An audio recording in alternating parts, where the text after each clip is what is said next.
Cerita tentang isi tas yang menentukan kapasitas.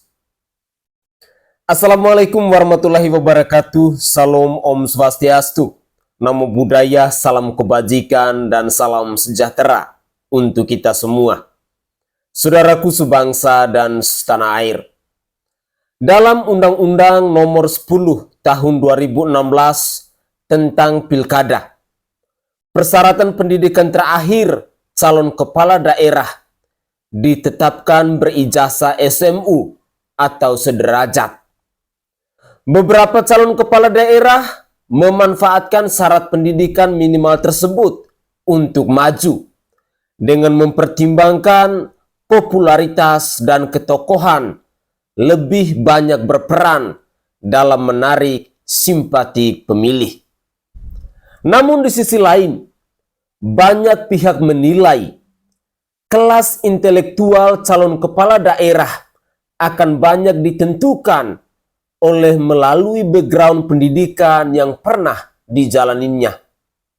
Seberapa pentingnya latar belakang pendidikan terkait visi misi dalam membangun daerahnya kelak jika terpilih.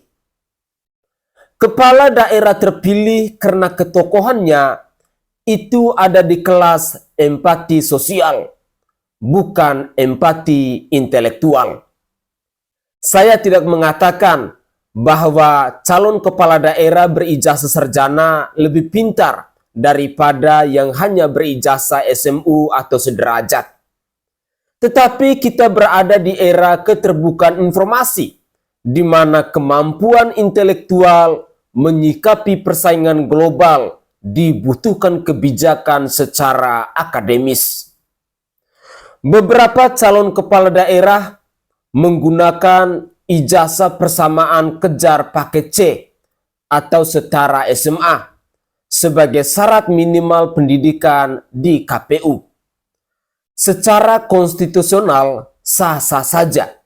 Namun kepala daerah adalah jabatan publik yang syarat dengan produk kebijakan berorientasi akademis.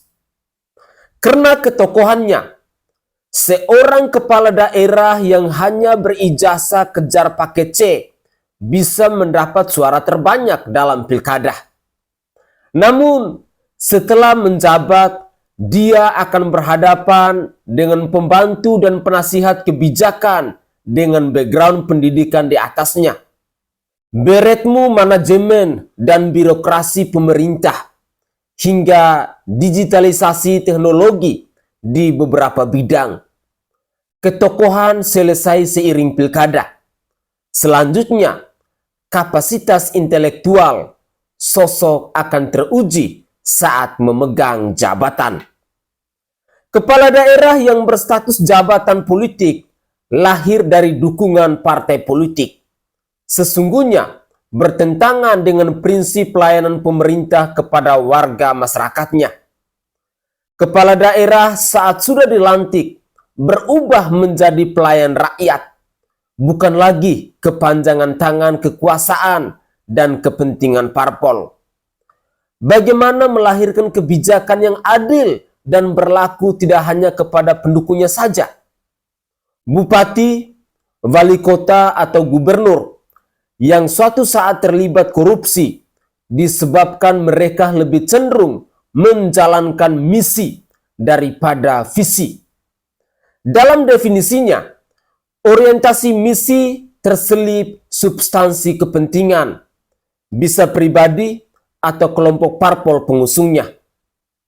Pilkada serentak 2024 dengan segala dinamika tarik ulur kepentingan politik tidak sedikit diikuti oleh calon kepala daerah dengan proses instan. Perebutan rekomendasi partai politik di ratusan daerah secara bersamaan bukan lagi mempertimbangkan kualitas, tetapi akan berkoalisi dengan kubu apa lengkap dengan mahar transaksi surat rekomendasinya.